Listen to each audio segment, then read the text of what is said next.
Ooh, welcome back to Amazin But True.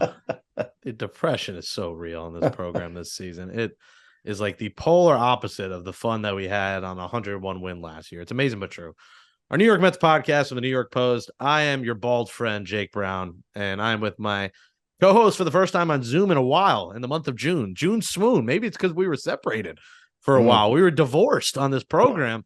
And that's Nelson Figueroa with me. And we have a special Father's Day episode. Had to have a little fun, shake it up a little bit here, get the good vibes going, and have your dad, Mr. Figueroa, on. We've heard Bob Brown in this show. I believe he came on once after the home opener. He was sitting next to me. Well, your dad, if you watch this on the New York Post Sports YouTube page, follow that Amazing But True playlist, and you'll hear it in audio form. You'll hear Mr. Figueroa, Nelson Figueroa Sr. on.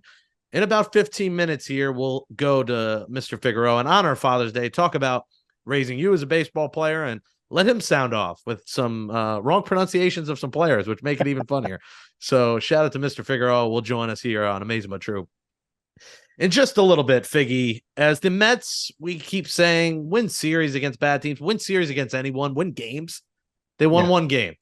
You know, we had the positive recap show. Thanks to everyone who came out. Again, Death Tax is an untimely podcast. It was a 3.5-hour game or 35-minute rain delay when it rained for 2 seconds. You know, opening day, we had to postpone because it was a rain out. 2021, we had a podcast where they got swept and lost first place, and then their season collapsed. So we've had some ugly ones, and now is an ugly weekend. Mets lose 2 out of 3 to the third worst team in the National League, the Cardinals. Figgy. Sunday, they fought back. Cookie sucked. You know, the bullpen wasn't great. They scored 7 runs and still lose. This is what we keep saying. When they hit, they don't pitch well enough. When they pitch well, they don't hit. They can't put it all together. Friday was one of the smoothest, stress-free wins of the year. They follow that with a just boring, lifeless game on Saturday. And then Figgy, they lose 8-7 thanks to Adam Ottavino. And we'll get into the decision-making, what Buck did in a second. But another frustrating weekend at Citi Field. And Sunday, it comes in front of a sellout crowd on Father's Day at Citi Field, which makes it even worse. It was $40 to get in the building for standing room, and the Mets find a way to still lose in the ninth. This team, Figgy, we keep saying every episode, rock bottom. They are 5 games under 500. They are 5.5 out of the third wildcard spot, and they are a whopping 12.5 games out of the NL East. Yeah, and we keep trying to tell ourselves, this isn't the real team. This isn't who they are. But is it? At this point, is it? Like you want to wait till at least the halfway point to make a better judgment, you think? But do you see it really changing much? Because they take 1 step forward, 2 steps backwards. It happens every series. Every time you think they're getting something rolling, a chance to win 3 games in a row. Oh, hold on a second. Watch how we're going to mess this one up. And they find ways to continue to shoot themselves in the foot. And it's frustrating to watch. It's got to be frustrating to be a part of. I've been part of teams like this. I've been part of teams where you have guys who are expected to do a lot better than they did. You have guys who came into contract years and got, paid. And so, you expect them to kind of be able to have a level of consistency that you've seen. And we're just not seeing that. We're not seeing that from anybody. Guys are getting hot every now and then. It seems to be like one week it was Canada, next week it's now Fam. There's somebody that's always kind of keeping them afloat. And they've been in some of these games, and they 2 out of 3 games they should have won. Today's game was a very winnable game. I even know you battled back, but that shows that I think that infuriates you even more, right? That you are able to come back like this, but you can't hold it. And one of the guys that you're expecting to hold it, you're expecting to get the job done, like an Ottavino, and he's not able to do it because for some reason you throw a fastball to Nolan Arenado. And it's not necessarily a fastball, but the location of the fastball being right down the middle. I get it. He who homered early in the game, by the way. Yeah. We talk about this every time, right? I told you we used to circle. Very, very, very analytical. We'd circle the guy not to beat us. This guy cannot beat us. Whatever you do, this is their hottest hitter coming into the series. This is a guy who is an RBI machine with guys in base. We'd rather put him on than allow him to drive in runs. This is who they decided to allow to hit against them in the ninth with 1 out. and crush a fastball. You give him nothing to hit. You give him the biggest, best sliders that you could possibly throw. Make him do all the work to hit a home run. And then if he still does it, you tip your cap. But when you go and throw a fastball right down the middle and expect, I mean, you knew as soon as the swing was taken, you could hear the sound, you could see Ottavino's reaction. You just knew it was gone. And, that was the difference in the ball game for a team that battles back and you maybe then have a chance to have a walk-off, or if you go into the 10th inning with the ghost runner, it's in your favor to try and win a game at home. It's getting more and more frustrating that you're allowing teams to come into Citi Field and do what they're doing to them right now. I've defended Buck a lot, but Buck Showalter is a terrible manager right now. David Robertson threw 8 pitches in the 8th inning. He has not pitched since Wednesday.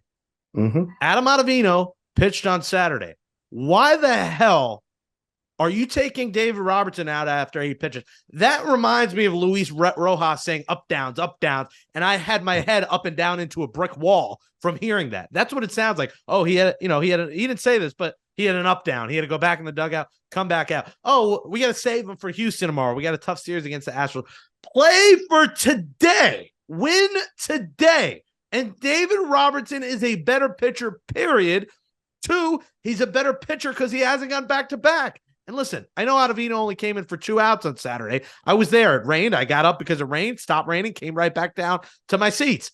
And he should not be in there. There is absolutely no reason. And you want to talk about, he always does this, put Robertson in to face the middle of the order. Buck, the middle of the order was up. That is Robertson's territory. Absolutely no reason to make that switch there. And then on top of that, and this one, they were already down. So, this is us just continuing to pick on Vogelbach. But enough is enough. Mark Hanna is a 40-point higher hitter against righties than Daniel Vogelbach. I know Vogelbach has pop, and I know that he homered on Friday. He has 3 home runs this season. And I know it's lefty, righty, lefty. Again, it's like Luis Rojas deja vu. It's like he steps in Citi Field for 48 hours with the Yankees this week, and his remains are left in Buck Showalter's manager room. I mean, Figgie, you cannot pinch hit there. I know righty, lefty. And of course, he hits a deep fly ball that Gary almost lost his mind, but it was a fly out. It reminds me of our trivia question. Mike Piazza to Bernie Williams. You thought it was out and it wasn't. You can't pinch it with Vogelbach. What pictures does he have of Billy Eppler? What pictures has Buck been like cheating on his wife and only Vogelbach knows and he's keeping it secret? Like, why is this happening, Figgy, every time? What is this love affair with Vogelbach? Like, he gets a mental health week. He hits homer Friday, hits a single Saturday, sits Sunday, but wait, we have to play him. We can't, he has to play every game, whether it's pinch hit or start. Why do you put Robertson out and put Ottavino in? And 2, why is Vogelbach pinch hitting just because he has maybe a little more pop than Mark can? So a couple of things real quick. So Robertson being in the 8th inning, you kind of understood it. He's done it before. Robertson hasn't been there in a while, since Wednesday. He goes out there and he gives you an 8-pitch inning. There is no way on earth you should not allow him to pitch the 9th, because then you have Ottavino for the 10th if you go to the 10th, right? So that works out even a little bit better. Plus, you're talking about facing the middle of the lineup. He would have been able to do that as well in the 9th, and that's what you want, is your closer facing the middle of the lineup, so that you have that opportunity in the bottom of the 9th, and then in the 10th to still try and win it. One quick number, and this I really would have lost every trivia that we've ever done. So Ottavino, right? Normally you like him as the 8th inning guy. On the season, his ERA in the 8th inning is a 6.59. In the 9th inning, it's a 1.93. And he's had 11 games, 9 innings pitched. It's a 1.93. So he's done well in the 9th inning. I know the matchups and everything else. It's one of those situations where he's a veteran guy. He should be able to get you the 3 outs. Pitch selection and execution there was his downfall. I got that. But at the same time, coming off an 8-pitch inning, your closer, you have to be able to audible and say, hey, game plan avoided. I don't think Ottavino was even up in the bullpen as of yet when the inning was over. So it wasn't like, oh my God, he was already ready. You don't want to get a guy up, down, like you say. And they used to call it, Mickey Callaway made it very famous. It's called dry hump. You didn't want to have him be dry humped because he got ready and then you didn't use him. No, in this situation, he probably didn't even get up with 8 pitches only thrown. Normally you get up with 2 outs because you're going to have a whole inning and the break to get loose. Ottavino doesn't need a lot of time. So I could see him not even gotten up. Maybe he might have grabbed the rosin bag. Maybe he might have thrown the ball 2 or 3 times to play catch. But there's no reason that Robertson shouldn't have stayed in and gone back out for the 9th. Having said that, in hindsight, it's always 2020. The Vogelbach thing. I don't understand the trying to save one player for the sake of the team, right? This is what I'm seeing. I listen, he can be the greatest guy in the world, the greatest teammate in the world, and everybody's got his back. We've heard that. We went down on the field. We talked to people. We even talked to Donovan Mitchell, who said Vogie's a great guy. Love Vogelbach. I don't have a problem with that. What I have a problem with is the level of play that he's had all year long.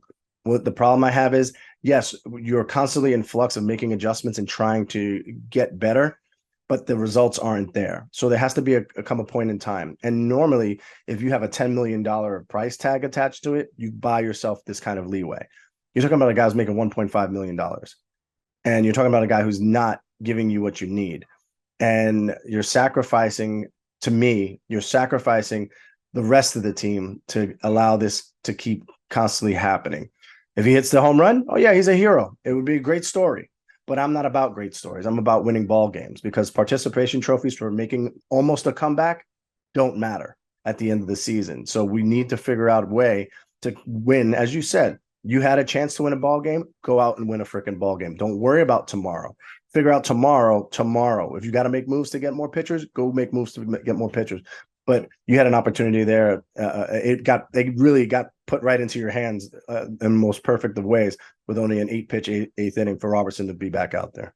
And this is my opinion here. I don't know if this is true. I'm just going to say this.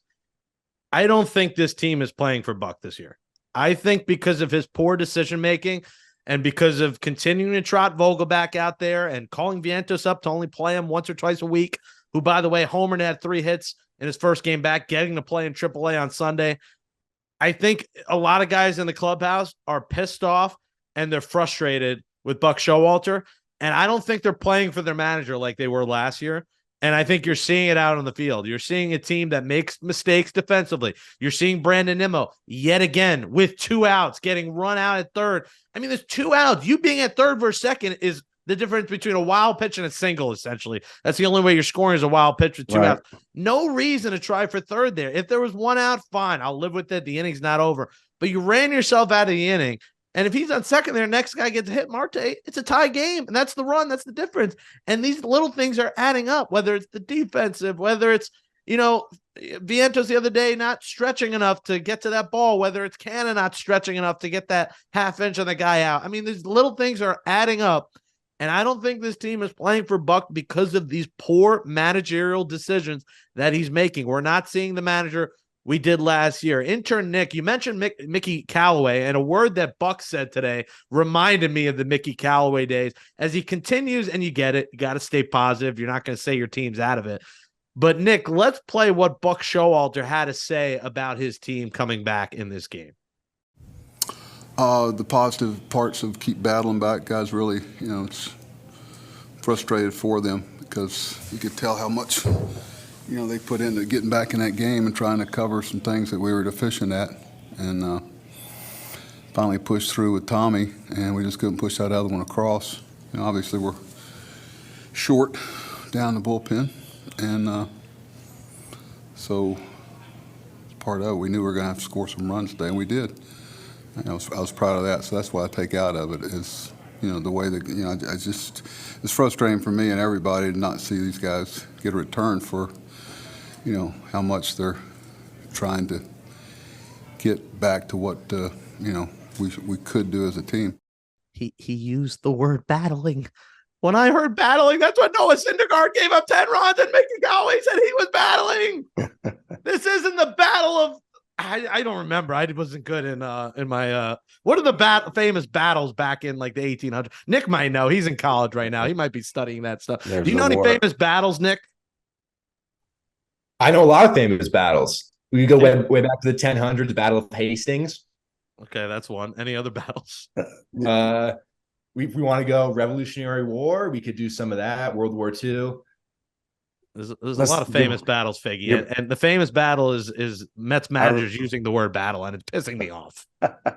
Look, he has to pull out the positives, right? You want the silver linings, but at the same time, you need to also hold accountability for the little things that got you to that point, right? It's the Cookie Carrasco just not having it. The slider sucks. Stop throwing the slider.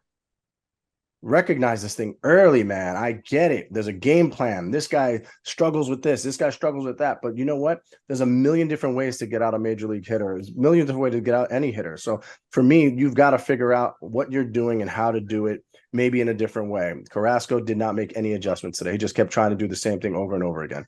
Then you go forward ahead and you look at the other side of the ball where you're running yourself out of an inning. Brandon Nimmo was one of the most fundamentally sound players, and that's why you kept him where you did, and that's why you paid him all that money. That's why you wanted him to be in the lineup every single day. But you're seeing some of these things that he's doing, and it's almost like he thinks if he gets to third base there, he's going to be worth 2 runs. No, you're not. So go station to station. The ball's right in front of you. There's no reason to even look at third base. Just go there and do what you got to do and stop and keep the rally going. Brandon Nimmo needs to treat third base like Chick-fil-A on Sundays. It's closed. Like, stop going for third base. He had the worst day at third base, Figgy, on Sunday. Treat it like the opposite of the Lord. The church is open. Chick-fil-A is closed. That's how Nimmo's got to treat it. Listen, it's unfortunate because, again, when he hits that ball and it gets by him, you could see his wheels turning and he wants to, try and do. But again, you've got to be smart. This is the baseball of overdoing it. You have to stay simple. You're the tying run there. I know it's early in the game, but why force it? You just ran yourself out of that inning right there. So for me, there's got to be more consistent level of play. If you're talking about, passing the baton, having faith that the next guy's going to be able to get a hit to drive you in. You know what I'm saying? Like that's where this team, I think, is everybody is struggling so bad that they want to do something that's going to get them like all of a sudden from 215 to 290 in one swing. That doesn't happen. Doesn't happen that way. Lindor, one of the things I was looking at today was on the other side. Who's the kid? Edmund, who stopped batting, switch hitting. He stopped switch hitting because he is better hitter righty. We're looking at Lindor. Look at Lindor's splits. Lindor's a much better hitter righty. Maybe he needs to shut down lefty for a little while. There's no shame in that. What we're seeing is we're banging our heads against a wall with this, and it's unfortunate because he's such a good player. But my goodness, it's gotten to the point where he's batting well under 200 from the left side. He takes most of his at bats, but something's got to give, man. You've got to find a way to put something across, and then we'll get to the next part about it. Is, like I said, when you're trying too hard and you're trying to do things you're not capable of in this moment. Pete Alonso being back in 11 days is ridiculous. Yeah, we didn't mention that. The wrist injury, it was a 3 to 4 week timeline. I said in the last show, I think he'll be back All-Star break. He had that protection on his hand, which I feel like that affects your swing. Like it looked like it was distracting to him on the bat. You usually don't see a guy have it on his hand. He claims he's 100%.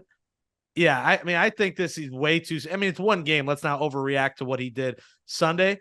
But I think he came back way too early, and I think he pushed the Mets and said, "Hey, I'm fine. I don't know if that goes on the Mets doctors or what, but I really do think I agree. I think Pete Alonso Figgy came back way too soon from this. What the thing that you worry about more than anything is that he's going to hurt himself again or hurt himself even worse because he does not look 100%.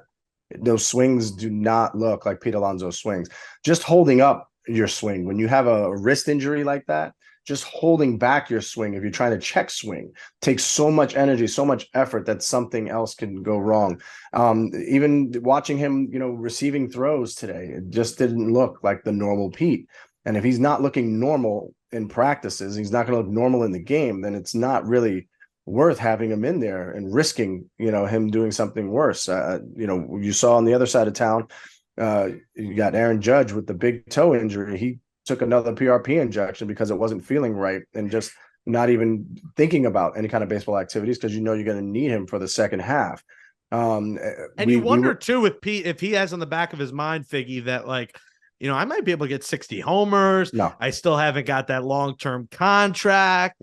It seems like there's something in the back of his mind, like, let me not miss too much time here because I'm going to lose out on, potential the home run thing and a big contract if I play less games this year. No, you know what I think it is more than anything. I think in this day and age, that all the stats can be prorated. All the stats can be said that he was on pace to, per at bat. The pace that he was on per at bat, home run per at bat, it was, getting him into that rare air of 60 plus home runs.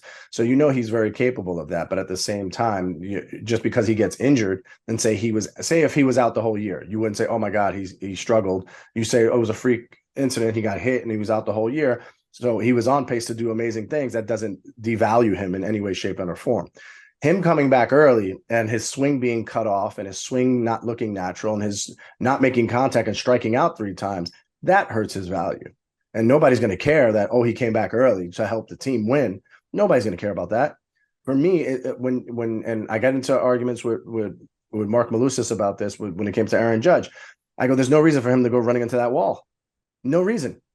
I get it. He wants to catch everything, but at what expense?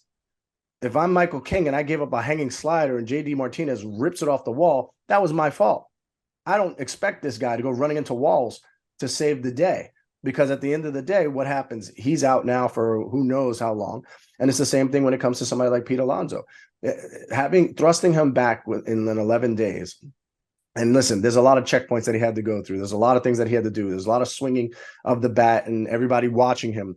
You watch and see if he's making a face when he's swinging. You watch and see if, how it reacts the next day after swinging a bat, if it swells up. He says he's fine. He says he's fine. That's great. But when he says he's fine, I still add another 7 days there because I want him to be so fine that it's not even a thought that it could be something to do with the injury. He just did not look right. Well, the Mets will go to Houston this week, and hopefully, he looks a little bit better because you're right. He did not look the same. Sunday, Lindor homers in his first official at-bat after having a second daughter. Congrats to Francisco Lindor. Amapola, pretty cool name, cooler than Jake and Nelson, and a beautiful family. So congrats to the Lindor family. There's something good in Mets land, but otherwise, it's all bad. You lost the series you had to win, and the June swoon continues. The Mets are 44-66 in June in the last 5 years. So the stats show the Mets are not good this month. And I don't know if the weather's getting warmer. It's the combination of that with the tough schedule combined with bad, with injuries to key players, but nothing goes right for the Mets in June. And it's got to turn come July, and it's got to turn now, obviously, but it's got to come July because, again, we keep saying, will this team even be buyers? They are 5.5 back right now going to Houston of that third wild card and 12.5 out of the division. The division you could kiss goodbye. Yeah. I'm going to pull a Sal Licata, a little bit of too early of a prediction. I'm going to say this. The Mets are not winning the NL East this year. They got to fight for a wild card. The Braves lineup is just lethal, and they aren't winning this division. And now you got a tough team, in Houston, Figgy, and even the Phillies right after that going Philly. Phillies are getting it together right now. And the Marlins they're not playing the Marlins anytime soon, but the Marlins are 10 games over 500.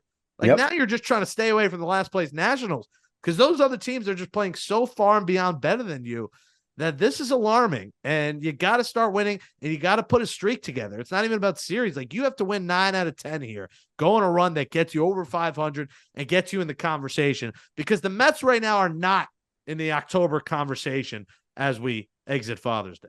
Yeah, we were sitting back on Friday before we did our show, and we said that in 22 games that remain before the All-Star break, the Mets would probably have to go at least 17-5, 15-7 at the very worst to even say that they're in the hunt.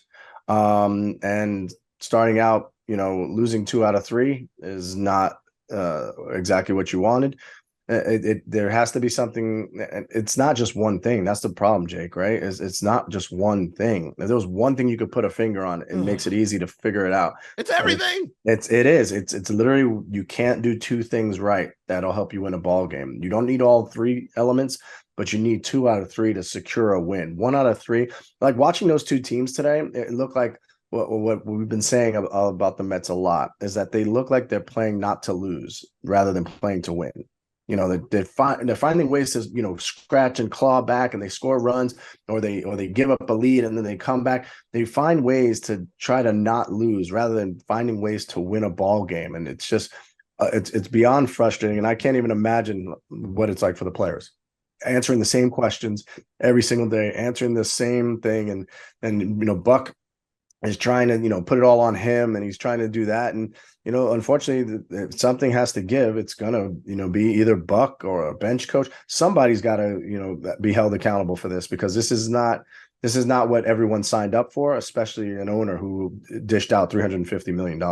And we keep saying it's top to bottom, because Billy Eppler, as you know, as Frank calls him and everyone calls him now, has done a horrific job. Like, when you losing's going bad and you keep losing and the month's going bad, why are you calling down Vientos and not calling down either Vogelbach, getting rid of Vogelbach, or Guillorme? I know Guillorme homered Saturday after making a Billy Buckner-esque error. He had to make up for it by homering. Mm-hmm. But, like, what is that roster decision all about? Like, that didn't make any sense to me. And I know you want to get Vientos playing time, but why couldn't he play here? Like, he didn't get the shake.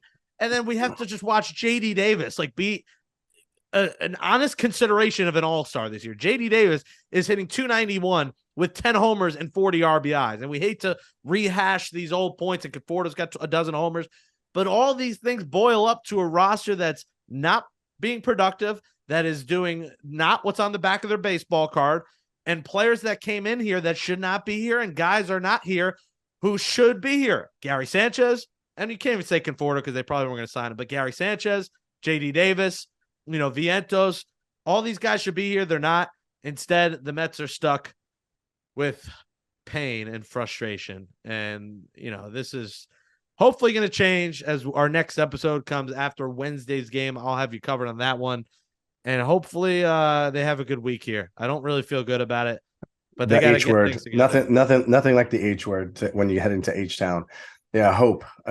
This team is hanging on by a very thin thread when it comes to hope, and it's just you know, the Billy Eppler thing, where everyone was ready to just go all in. And you can go back into our shows back in December when all the money was being spent, and I said, you know, let's just hold up and wait, because you realize he has had an open checkbook before. He has had the ability to add on to a roster that had two of the best players in all of baseball. He's had all these things, and yet they've never made the playoffs even over those 5 years. So there's some concern immediately when you see a repeat of that same pattern, right? They win 101 games and everything's great. In the offseason, he got rid of everyone in the minor league system.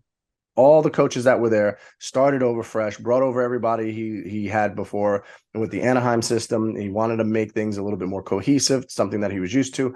No problem. They're all over here now, and you're looking at what's going on at the big league club, and he's responsible for the big league club. The roster, the configuration of the roster with all the trades that he's made. You know, you look at Tampa Bay and all the trades they make, they come out smelling like roses at every turn. There's not been a trade yet that you looked at and said, wow, this has been amazing for the Mets. The Mets really got one over on this trade. I'm trying to think of one, like maybe not any. Bringing Jeff Brigham, but even he's not been great. Like, if we're looking at that. But he's not been, you know why he's not been great? Because he's had to pitch more than he's ever pitched in his career. John Curtis. They're pitching more than they've ever pitched in their career already, and you're not even at the halfway point. There is nothing that you can sit here and go, man, this team has been upgraded. Other than monetarily, this team has not been upgraded in any way, shape, and or form, because it always comes down to the players producing and what they're able to do. And if they're not able to do it, what do you do then? How do you make moves? And the little things could mean a lot. So when you brought up the baby Mets, it was a great thing to do, but then you immediately went to not playing one of them. You immediately, you know, started to platoon back and get Eduardo Escobar involved. And Beatty's in and out now a bunch, where Beatty should be playing every day, no matter what. Francisco, Alvarez, the same thing, right? Narvaez comes back and you're thinking the same thing. Now Francisco Alvarez is going to lose time and lose that mojo that he's had. So you're not seeing the baby Mets even doing anything, because there's been so much inconsistency. So it's bleeding into everything, and it's just not been There's not been anything done to help fortify this team in any way, shape, or form throughout this season. It's ugly. Well, we're going to try to turn things around here. You know, you mentioned it earlier, and we haven't played the audio on the show. So we'll have Mr. Figueroa come on in a bit, a Father's Day theme, and we'll stick to a Father's Day theme here next, Figgy. As the Mets will go to Houston. We'll be back Thursday morning with a new episode. We'll throw to our audio of Donovan Mitchell as we talk to him on the field on Tuesday, the Subway Series. So coming up next on Amazin But True, you'll hear Donovan Mitchell, and followed by Donovan Mitchell, you hear Mr. Figueroa sound off on the Mets and talk about, you know, raising you as a young baseball lad. It's all coming up next on Amazin But True. Jake Brown, Nelson Figueroa, Amazin But True podcast with Donovan Mitchell in the building. The only man with more ice than me in Citi Field right now. No. You don't even want to compare chains. Don't even start. Donovan, I came with the better shirt, but you got the cool jersey. What's your feel about the Subway Series? You're a diehard Met fan. Lost a little luster this year. Obviously not the same team, but what do you think about the Subway Series? I mean, I went to the World Series when I was like 4 years old. I don't remember it, but, you know, from my dad taking me there to seeing that, I grew up hating the Yankees. So, you know, hopefully we kick their butts tonight and kind of turn this thing back around. You know, we're just struggling a little bit. So the hatred is still there. You still blue and orange all the way, huh? For sure. I got some friends on the team, though, which Aaron Judge, my guy, he's not playing tonight. Who's that? Exactly, but, you know. Never heard of him. They know the deal, though. When it comes down to it, they know what it is. 4 years old. What made you choose, besides your dad, was that the reason you chose the Mets? And I grew up around everybody. You know, like David Wright, Jose Reyes, Beltran, Perez. Like, those are the guys. I mean, those are the guys I grew up around, so it's pretty good. How do we turn this thing around right now? The vibes are low, but we have a good team. How do we get this going? Yeah, I think just patience. You know, it's crazy. We got like 90 games left, 95 games left, but I think there's still room for improvement. And I'll take this struggle now and then be fine in October. Last year we had success a lot early and struggled in October, so if we flip it, I'll take it. See, and that's exactly how you have to think. See, this is a professional athlete telling you during a long season you're going to have the good and the bad. You'd rather go through the bad early so that you finish up strong. So last year they were blessed to go out and run away with it in the beginning, then the Braves caught them towards the end. So maybe they can flip that switch and see if they can do the same thing to the Braves and even more to get all the way to the World Series. This guy's giving analysis. That's right. We're trying to do an interview. This guy's got a suit on. He thinks he can do it all. How you feeling? How's the offseason? You relaxing? Yeah, offseason's good. Relaxing. You know, it's my second game this year. Hope to come to a few more, but it's been good. Who on the team is Lindor? That's your guy, right? That's your guy. That's my guy. Pete, obviously. Jeff. You know, I said those two in particular. Vogelbach's my dog. We went in there. I chopped it up with him a little bit. He's cool. So, you know, I got a lot of guys, you know, that I'm pretty cool with. It's pretty dope that Max Scherzer's on the team. I met him a few years ago when he was on the Nationals. He had no idea who the hell I was at the time. I remind him of that every time I see him play. So it's pretty dope to see that. To have that first look. All-time favorite Mets memory? I gotta say, sweeping the Cubs to make it to the World Series. I was at school. I couldn't go to that World Series. Obviously, we lost, but I think sweeping the Cubs. Andy Chavez's catch is still a photo I have in my crib on the wall. Mike Piazza's home run on 9/11 always stand out. I would say probably those are probably my favorites. Yeah, you know, one of the great things about you is you don't just talk a good game. He actually has a ton of memorabilia, and he's always at a charity event looking to acquire more memorabilia. He's usually the highest bidder. You know those silent auctions? When you see just a D and an M, that's who's bidding it up on you guys. Every chance I get. What do you have, like a favorite piece of memorabilia? I have a Gary Carter signed photo, but he wrote it to me. He wrote me about a paragraph long. It's like a message about, because he was with my dad, obviously, growing up. And, you know, for me to have that, I think that one's near and dear to me for sure. He's using NBA money. I was using bar mitzvah money to get the 1969 Mets sign the big picture I have. All right, we're back at Amazin But True. Happy Father's Day. You people are hearing this on Monday, the day after Father's Day. Hope you all had a great Father's Day. And, you know, we've had my dad on the show, but we've never had Nelson Figueroa's dad. That's Nelson Figueroa Sr. here on a Father's Day theme of the show. Mr. Figueroa, welcome to the program. How are you? Okay, thank you very much for having me. All right, so I want to talk the father-son baseball dynamic, but I know you're a diehard Mets fan and it's your first time on the show. So I want you to play the role of Jake Brown here, and I want you to sound off on how trash this Mets team has been, how bad Buck's been, the roster. Give you like 2 minutes, just sound off however you want to sound off without any profanity involved. Oh no, profanity's going to be involved. That's No. I'll try not to use profanity. No, I'm very disappointed. They have a great team, but their pitching is horrendous. And the relief, the way the Buck is using them, is killing us. It is killing us. How you take out a pitcher and you're ahead 5 or 6 runs and you lose a game? That's incredible. And this is day in and day out. I mean, Ottavino shouldn't be the closer. Forget about it. He shouldn't be a closer. Robertson should be your closer, and that's it. I don't care if he pitched 2 days in a row, 3 days in a row. I don't care. He getting paid big bucks. He should come in and close the game. I'm telling you. And then he uses the same pitchers day in and day out, and their arms already, they dragging their arms. I'm crazy. I called Nelson the other day. I said, Nelson, please do me a favor. I'm a manager of a 60 and over team. I told Nelson, I said, Nelson, I'm going to resign from my 60 and over team. Call Steve and put in a good word for me, because I think I can do a better job than Buck is doing right now. Nelson Sr., he's got like the voice of a WFN. I mean, Carton left. He might try to take that replacement role over here. Figgy, watch out. You never know. The voice of the people right here. Yes, yes. What do you think about Daniel? Some people call him Vogelfat, but as a fat guy, I won't say it. What do you think of Daniel Vogelbach? Why is he still here, Mr. Figueroa? I don't know. He must be related to someone, because believe me, he's done already. He has to get out. I mean, even the other day they were using Venturas at first base. Why don't you put him at least at first base? See what he can do at first base, because he ain't hitting. Maybe if he gets some loosen up or something, maybe he'll start hitting. I tell you, his days are numbered. I don't think he's coming back. Come July something, he will not be here. Let us hope. And yeah, Mark Vientos or I think Vientos. Yeah, don't slow it down. Don't worry, it gets better. No, It gets better. I think he had 3 hits and a homer today in his first game back in AAA. So he's getting playing time down there and continuing to hit where he never plays here.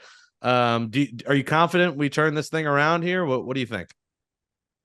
I don't know, because the way we're playing, we're already in 4th place. Marlins are on top of us. Mm-hmm. Phillies are on top of us. I mean, we almost at the last place. If it wasn't for the National, we'll be down there. I don't know. And Atlanta keeps winning. The Marlins keep winning. I don't know. Houston, we got a problema, because if these guys don't turn it around quick, we'll be out by July, like last year. Last year, we started falling in July, and there was no turning back. And it looks like we're going in the same direction. Figgy, I think we need a Nelson Figueroa Sr. Spanish Academy on this episode in a few minutes. It's more the English Academy. I'm telling you right now, if we just pull out 5 different players from the roster, you're going to hear different variations of his name each time. Well, for Ottavino, I thought he said Octavio Dotel, and Octavio, I was like, he's back on the Mets. That was in your yeah. You know who I'm at. I know who you're talking about. And listen, we talked about it early in the show. Not using David Robertson after just 8 pitches made 0 sense. And Ottavino, or however you don't even have to get his name right the way he's pitching right now. He's back-to-back days. He's notoriously bad. I don't know why you put him out there when Robertson should have been out there. It makes no sense. Growing up here, let's talk about fatherhood for your son. You get to see him play on your favorite team. What was it like seeing Figgy grow up a player? Did you know early on that he was going to make the big leagues, or were you like, I'm going to root you on, son, but this is going to be a long journey? What was that process like? Well, I knew he had it. As a kid, 5 years old, he was already playing Little League, and he had potential. He batted switch hitter. He played short. He played the outfield. He went to Japan on 12 years old on a friendship team. And when he came back, that's when he started pitching. But he didn't want to pitch because he couldn't throw hard. I said, it's not how hard you throw. It's location, location, location. So when he made it up to the big leagues, everybody compared him to Greg Maddux. Maddux couldn't throw 90 if he shot it out of a gun. And Nelson did great. As he got more and more into the big leagues, he learned how to get away with pitches.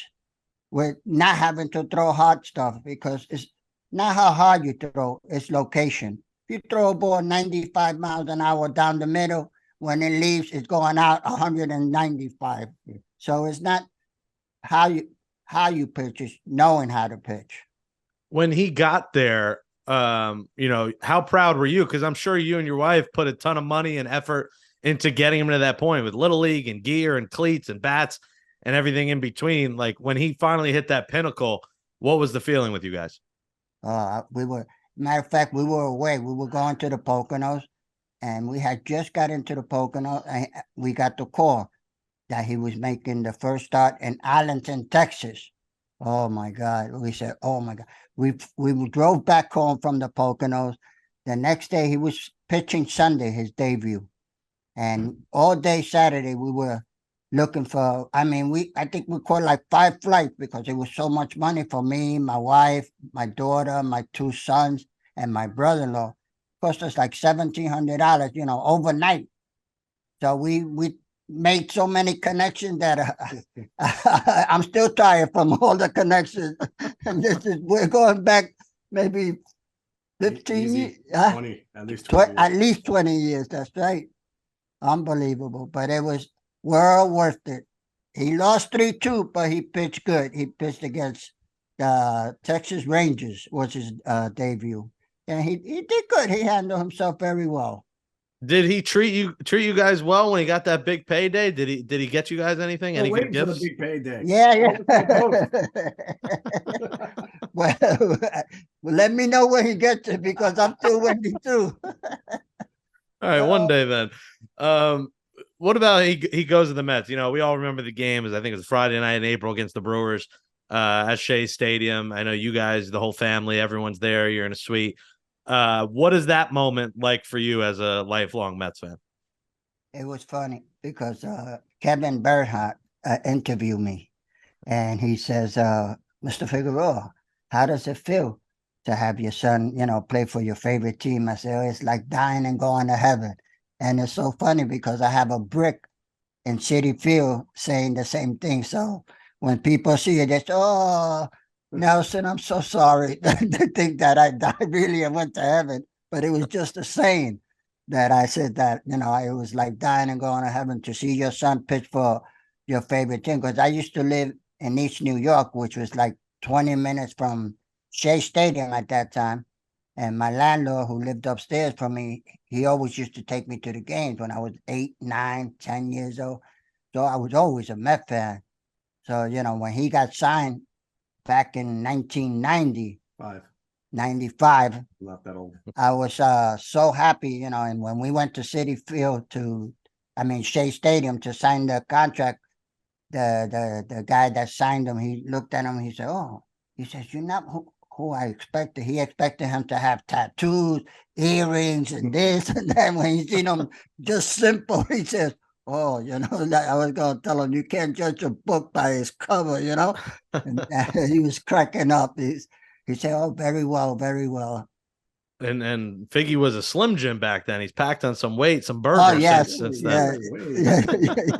Yeah. Well, he got to be my son, because I packed on some weight after I stopped smoking. I was like 120 all my life until I stopped smoking maybe 20, 30, 25 years ago.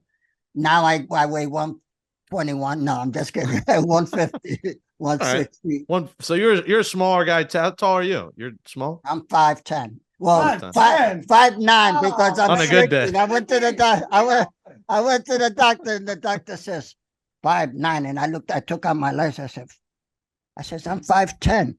He said, no, you're 5'9". I said, you mean that by the time I'm 70, by the time I get 80, I'll be at less than 5 feet? He started laughing. He said, yes, probably. He said, you shrink when you get older. When Figgy gets called up and down, like, was he calling you? Were you talking him through this? Like, what was that like when, he had to go through struggles and the call-ups and going back down? What were your conversations like with him? I don't know. I gave him a lot of prop, because I tell you, if it was me, I would have called it a long time ago. But, he loved the game. Ever since he was small, he loved the game no matter what. So he says, one door closes, two open. And I said, that's it. That's the way you got to look at it, I says, someone, especially pitching, you never have enough pitching. So, I give him a lot of credit. I'm very proud of him. He not only pitched for my team, he pitched for many teams, and he went all over. He pitched in Santo Domingo, Mexico, Puerto Rico, Venezuela. Favorite place? What about your favorite place? Taiwan. Don't remind me. That 14 hours, I had to learn how to talk, how to walk. My whole body I was like Gumby, the new Gumby. Oh my God.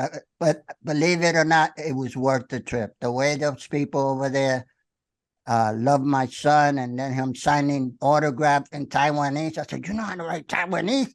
He said, just my name. I said, hey. All we needed. Did you ever give him a call after a bad outing? Like, you sucked tonight, son. Like, you were terrible. I would wait up when he was with the Mets. I would wait up. I said, Nelson, you have this guy on 2 strikes. He can't hit your slow thing. And why you throw him a fastball on an 0-2 count? Bounce it, throw it high, nothing down the middle. Oh my God. He said, Dad, I don't want to hear it. Dad, I don't want to hear it. I used to creep in. I used to turn the lock real slow and hope nobody heard it, and take a step in, and he's sitting there with 2 cups of coffee. Come here. I'm gonna show you something. I'm like, I don't want to watch it. I watched it already, and you watched the back of my head when it happened. So why are we gonna talk about this? Right. That's right, because you lived home, so you would come home from the stadium, and he'd be waiting for you like, surprise! Every time, dude. Every time. Listen. And one of the things about coming back home to stay with mom and dad. Now, mom and dad lived, at a house where, you walk up and just, knock on the door. Great. No. We're in the projects. So I had to walk up 14 stairs to then get ridiculed if the elevators weren't working. And this guy's still waiting up for me, knowing that I just walked up 14 flights of stairs and he would let me have it. But I wouldn't have had it any other way. I let him take a sip of the coffee that's made, after walking up 14 flights. And then I let him have it. I had to put a shot of tequila in that coffee that night. No, he wasn't getting tequila, not that night. The good nights had the tequila in the coffee. 14 floors. I went up to a 3rd floor and I was out of breath by then. You walked 14 floors? Oh, yeah. No. The very first day that I got called up, and they give you 7 and 7 days of meal money, 7 days of hotel stay. So I was staying at the W right there in Times Square, and I was going to stay there the whole time. So I called mom and dad. I said, hey, now that I'm here, I'm going to just stay there for the week. And I don't know what's going to happen if I'm going back down or whatever. And my dad says, your mom wants you to stay here. And I go, I'm at a really nice hotel. I want to stay right here.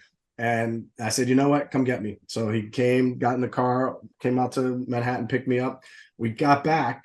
And as soon as we get back, I'm there with my suitcase filled with everything I have. And we go to the elevator. He's pressing the button for the elevator. And he goes, you're not going to believe this. I said, not going to believe what? He goes, I came down in the elevator. It was working. He goes, they're stuck. They're not working now. I had to drag my bag up 14 flights of stairs. And that was my welcome home present for making the Mets. Wow. He got a good workout. For real. That's the up and down the stairs. That's a workout in itself. Well, we love hearing the story, Mr. Figueroa. Happy Father's Day to you. And thanks for coming on the show. And let's hope maybe this will be the turnaround. Maybe your rant here, taking my spot of ranting, will be the turnaround of the Mets season. As they go to Houston, it doesn't get any easier. Go play the Houston Astros. It ain't easy. Thanks for coming on. Amazing but true. Thank you very much for having me. Nice talking to you. One more thing. So listen to this one. So speaking of Father's Day, so my very first year in the big leagues, I'm with the Diamondbacks. I go Texas first. Then we go to Houston. Houston's my second game. My third game is finally going to be at home, and I'm going to be pitching with the Diamondbacks at home in Phoenix. And I flew my dad out. It was Father's Day. So Father's Day weekend, I flew him out. I was able to get my first big league hit on Father's Day and hand him the baseball and the bat so that he has it in a trophy case still here in the apartment. So Father's Day is a very special day for me. And listen, as a special hit, because you didn't hit both of us. Yeah, that's exactly. There wasn't many hits, so cherish that. I knew you had a triple once, I believe. Whoa. 3 hits in a game, bro. That down. We was in Philly for that one. And then he was on ESPN, so forget it. When he came home, we were We'll close it on that note. Thanks for coming on, man. Appreciate it. Okay, thank you for having me. Nice talking to you. Love Yep. it. Bye.